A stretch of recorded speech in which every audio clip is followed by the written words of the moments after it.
ஆமென். இந்த கடந்ததான இந்த 4 மாதங்களாக 2024ஆம் ஆண்டு பிறந்து 4 மாதங்களை கடந்து 5வது மாதத்துல கர்த்தர் நம்மளை கொண்டு வந்திருக்கிறார். அல்லேலூயா. இந்த மாதம் முழுவதும் இந்த 5வது மாதம் நமக்கு ஆசீர்வாதமாய் தந்திருக்கிறார். இந்த 31 நாள் இந்த மாதத்துல 31 நாளும் கர்த்தர் நமக்கு ஆசீர்வாதமாகவே கர்த்தர் மாற்றி தந்திருக்கிறார். அல்லேலூயா. கர்த்தருடைய வார்த்தைக்கு நேராக நம்முடைய கவனத்தை நம்ம செலுத்துவோம். ஆண்டவர் இந்த மாதத்துல நமக்கு வாக்கு தத்தமாக கொடுக்கிற ஒரு வார்த்தை என்னவென்று சொன்னா, வேதம் நமக்கு இங்க தெளிவாக சொல்லப்படுகிறதை நம்ம இங்க பார்க்கிறோம். ஏசாயா தீர்க்கதரிசன புஸ்தகத்துல 43வது அதிகாரத்துல அங்க 21வது வசனத்தை நாம் வாசிக்கிறோம். இந்த ஜனத்தை எனக்கென்று ஏற்படுத்தினேன், இவர்களின் துதியை சொல்லி வருவார்கள். இந்த ஜனத்தை எனக்குன்னு ஏற்படுத்தினேன் என்று கர்த்தர் சொல்லுகிறார். அல்லேலூயா. இந்த ஜனம் என்றால் யாரு? இந்த ஜனம் என்றால் யாரு? வேதம் நமக்கு தெளிவா சொல்லுகிறது, இந்த ஜனத்தை எனக்கென்று ஏற்படுத்தினேன் என்று சொல்லி இருக்கிறதை பார்க்கிறோம். ஆகினால்தான் எபேசியர்ல வாசிக்கும் போது ஒரு வார்த்தை சொல்லுகிறார். எபேசியர் 1ஆம் அதிகாரத்துல நாம் வாசிக்கும் போது எபேசியர் புஸ்தகத்துல அவர் என்ன சொல்றார் என்றால், அங்கே 1வது அதிகாரத்துல நான் வாசிக்கிறோம் 4வது வசனத்துல என்ன சொல்றார் என்றால், தமக்கு முன்பாக நாம் அன்பிலே பரிசுத்தம் உள்ளவர்களும் குற்றம் இல்லாதவர்களாய் இருப்பதற்கு அவர் உலக தோற்றத்துக்கு முன்னே கிறிஸ்துவுக்குள் நம்மை தெரிந்து கொண்டபடியே. அல்லேலூயா. எப்ப தெரிந்து கொண்டாரா? கிறிஸ்துவுக்குள்ள நம்மை எப்போ? உலக தோற்றத்துக்கு முன்னமே தெரிந்து கொண்டாராம். அல்லேலூயா. இப்ப உலகம் உண்டாக்குறதுக்கு முன்னமே கர்த்தர் நம்மை அவருக்குள்ள தெரிந்து கொண்டு இருக்கிறார். அவருடைய ஜனமாக இந்த பூமியில வாழும்படியாக. அதான் அந்த வேதம் சொல்லுகிறது, இந்த ஜனத்தை எனக்கென்று ஏற்படுத்தினேன் என்றார். இந்த ஜனத்தை யாருக்கென்று ஏற்படுத்தின? எனக்கென்று ஏற்படுத்தின. இவர்களை என்ன செய்வார்டா? என் துதியை சொல்லி வருவார்கள். அல்லேலூயா.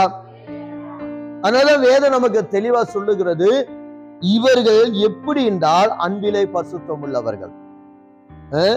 அங்க வேதத்திலே வாசிக்கும் போது அவர் அங்க சொல்லுகிற காரியம், தமக்கு முன்பாக, யாருக்கு முன்பாக? கர்த்தருக்கு முன்பாக நாம் அன்பிலே பரிசுத்தம் உள்ளவர்களும். அல்லேலூயா. அப்ப இந்த ஜனத்தை எனக்கென்று ஏற்படுத்தினேன் என்று சொல்லுகிறதான அந்த வார்த்தையை நம்ம நன்றாய் கவனிக்கும் போது, நாம் அன்பிலே பரிசுத்தம் உள்ளவர்களாக அவருக்கு முன்பாக நிற்பதற்காக. அல்லேலூயா. அன்பிலே பரிசுத்தம் உள்ளவர்களோ அங்கே குற்றம் இல்லாதவர்களாய் இருப்பதற்கு. அவருக்கு என்ன எப்படி இருக்கணுமா? குற்றம் இல்லாதவர்களாய் இருப்பதற்கு. அப்ப அன்பிலே பரிசுத்தம் உள்ளவரும் குற்றம் இல்லாதவர்களாய் இருப்பதற்கு அவர் என்ன செய்தாரா? அவர் உலக தோற்றத்துக்கு முன்னமே நம்மளை தெரிந்து கொண்டார். அல்லேலூயா. ஆனாதான் பாட்டு, தாய் உருவாகும் முன்னே. யார் உருவாகும் முன்னே? தாய் உருவாகும் முன்னே ஆண்டவர் நம்ம என்ன செய்திருக்கிறாரா? அவர் அநாதி ஸ்நேகத்தை கொண்டு, ஒரு அநாதி ஸ்நேகமானது நம்மை நம்முடைய தாய் உருவாக முன்னமே நன்மை ஆண்டவர் கிறிஸ்துக்குள்ள நம்மளை தெரிந்து கொண்டிருக்கிறார். அல்லேலூயா. ஏதோ ஒரு சந்தர்ப்பத்தினால நீங்க ஆண்டவரை ஏற்றுக்கொள்ளல, நான் ஏற்றுக்கொள்ளல, நீங்க ஏற்றுக்கொள்ளல. ஆனா உலக தோற்றத்துக்கு முன்னே நம்முடைய தாய் உருவாக முன்னமே ஆண்டவர் என்ன செய்தார்? நம்மை அவர் ஏற்றுக்கொண்டவராய் இருக்கிறார். அல்லேலூயா. சோ அதுதான் வேதம் நமக்கு இங்க தெளிவாக சொல்லுகிறதை நம்ம இங்க பார்க்கிறோம். அவர் என்ன சொல்றார்? அவர் உலக தோற்றத்துக்கு முன்னமே கிறிஸ்துவுக்குள்ளே நம்மை தெரிந்து கொண்டபடியே. நம்மை கிறிஸ்துவுக்குள்ள தெரிந்து கொண்டதுக்கு காரணம் என்னன்னா, நாம் அவருடைய துதியை சொல்லுவதற்காக, அவரை நம்ம அறிவிப்பதற்காக. அவருடைய நாமம் என்ன? அவருடைய நாம பரிசுத்தம் உள்ளது. அவருடைய நாம என்ன? அது அவருடைய நாம வல்லமை உள்ளது. அவருடைய நாம என்ன? அது அதிசயமானது. அல்லேலூயா. இப்படியே நம்ம ஆண்டவருடைய நாமத்தை பிரஸ்தாபப்படுத்துவதற்காக ஆண்டவரை சொல்லி நாமும் துதிக்க முடியாக இந்த ஜனத்தை எனக்கென்று நான் ஏற்படுத்தினேன் என்று சொல்லுகிறார். அல்லேலூயா. யாருக்கென்று ஏற்படுத்தினாரா? அவருக்கென்றே ஏற்படுத்தி இருக்கிறார் என்னையும் உங்களையும். அல்லேலூயா. ஏன்னா ஆண்டவர் நம்ம சாதாரணமா நம்மளை தெரிந்து கொள்ளவில்லை. ஏதோ ஒரு சந்தர்ப்பத்தினாலே, ஏதோ ஒரு சூழ்நிலைனால நம்ம தெரிந்து கொள்ளவில்லை. நம்மை தாய் உருவாக முன்னமே அவர் நம்ம தெரிந்து கொண்டவராகவே இருக்கிறார். அல்லேலூயா. ஆகினால் இந்த புதிய நாளிலே, இந்த அதிகாலையிலே ஆண்டவர் நம்மளை கொண்டு வந்து இருக்கிறார். இந்த 5வது மாதத்தில் இந்த முதல் நாளிலே கர்த்தருடைய வேதம் நமக்கு வாக்குத்தத்தமாய் சொல்லுகிறார், நான் என்று இந்த ஜனத்தை எனக்கென்று நான் என்ன பண்ணேன்? ஏற்படுத்தினேன். எனக்கென்று ஏற்படுத்தின கர்த்தர் சொல்றார். ஏன்னா அவருடைய நாம மகிமைப்படணும். உங்க மூலமா அவருடைய நாமம் உயர்த்தப்படணும். உங்க மூலமாக ஆண்டவர் மகிமைப்பட வேணும். ஆகினால்தான் ஆண்டுடைய நாமத்தை மகிமைப்படுத்துவதற்காகவே என்னையும் உங்களையும் கர்த்தர் தெரிந்து கொண்டு இருக்கிறார். அல்லேலூயா. கர்த்தருடைய ஆசீர்வாதம் எனக்கும் உங்களுக்கும் உண்டாக முடியாதுதான் ஆண்டவராகிய இயேசு இந்த பூமியில நம்மை தெரிந்து கொண்டு இருக்கிறதை பார்க்கிறோம். நம்ம சாதாரணமானவர் அல்ல. நீங்க நினைக்கலாம், என்ன சாதாரணமான நீங்க ஒரு வேளை நினைக்கலாம். ஆனா நீங்க சாதாரணமானவர் அல்ல. ஆனா ஆண்டவரால் நீங்க தெரிந்து கொள்ளப்பட்டவங்க. நீங்க ஆண்டவரால தெரிந்து கொள்ளப்பட்டவர்கள். ஆகியனால கர்த்தர் உங்களை ஆசீர்வதிக்க முடியாதான் தெரிந்து கொண்டு இருக்கிறார். உங்களுடைய வாழ்க்கையில நீங்க மகிழ்ச்சியா இருக்க முடியாதான் தெரிந்து கொண்டு இருக்கிறார். உங்களுடைய வாழ்க்கையில நீங்க சந்தோஷமா இருக்க முடியாதான் தெரிந்து கொண்டு இருக்கிறார். உங்க வாழ்க்கையில நீங்க ஆரோக்கியமா இருக்கணும் தான் தெரிந்து கொண்டு இருக்கிறார். ஏதோ நனிஞ்சு குனிஞ்சு என்ன போய தண்ணியில நினைச்சு தூங்குன மாதிரி நம்ம வாழ்க்கை அப்படி அல்ல.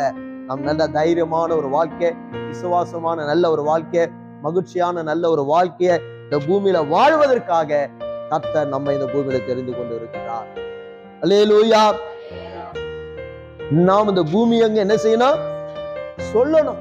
சொல்லுவதற்காக தான் ஆண்டவர் நம்மளை எடுத்துருக்கா. சும்மா மௌனமா இல்ல, இதை ரட்சிக்கப்பட்டோம், என்ன இதை மனம் தெரியும்பட்டோம், ஞானஸ்தானம் எடுத்துட்டோம், அதோடு விட்டு போல நாம் உலகமெங்கும் போய் அவருடைய சுவிசேஷத்தை என்ன செய்யணும்? நம்ம சொல்லணும். அதான் வேதம் சொல்லுகிறது, இந்த ஜனத்தை எனக்கென்று ஏற்படுத்த இவர் என் துதியை சொல்லி வருவார்கள். அல்லேலூயா. கர்த்தருடைய பிள்ளைகள் ஆண்டவருடைய துதியை என்ன செய்யணும்? அவர்கள் சொல்ல வேண்டும். மௌனமா இருக்கக்கூடாது. ஆனாதான் வேதம் நமக்கு தெளிவா சொல்லுகிறது. ஏசாயா தீர்க்கதரிசன புஸ்தகம் 26ஆம் அதிகாரம் 9வது வசனத்துல வாசிக்கும் போது என்ன சொல்றாருன்னா, 9, என் ஆத்துமா இரவிலே உம்மை வாஞ்சிக்கிறது, எனக்குள்ள இருக்கிற என் ஆவியால் அதிகாலையிலும் உம்மை தேடுகிறேன். உம்முடைய நியாய தீர்ப்புகள் பூமியிலே நடக்கும் போது பூச்சக்கரத்தின் குடிகள் நீதியை கற்றுக்கொள்ளுவார்கள்.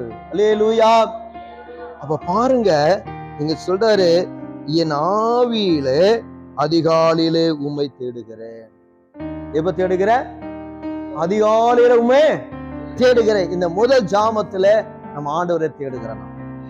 அல்லேலூயா. ஆண்டவரை தேடுவதில் ஒரு மகிழ்ச்சி இருக்குதுங்க. ஆண்டவரை தேடுவதில் நமக்கு ஒரு பெரிய சந்தோஷம் இருக்குதுங்க. ஆண்டவரை தேடுவதிலே நமக்கு ஒரு பெரிய சமாதானம் இருக்குதுங்க. ஆண்டவரை தேடுகிறவர்களுக்கு ஒரு நன்மை குறைபடாதுங்க.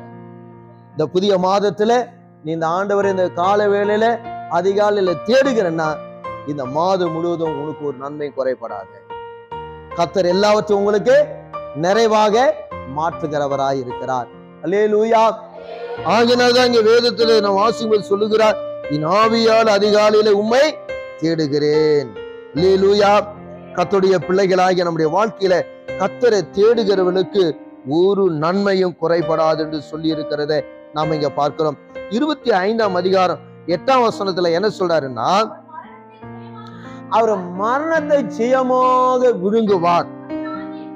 கர்த்தராகிய தேவன் எல்லா முகங்களிலும் இருந்து கண்ணீரே தொடுத்து, எல்லா முகங்களும் இருக்கிற கண்ணீரை என்ன செய்யறாரு? அவரு, என் மகனே நீ என்ன செய்யாத, அழாதேன்றார். அல்லேலூயா. இன்னைக்கு வாழ்க்கையில பாத்தீங்கன்னா பல காரியங்களை குறித்து அப்படியே அழுதுகிட்டே இருப்பாங்க.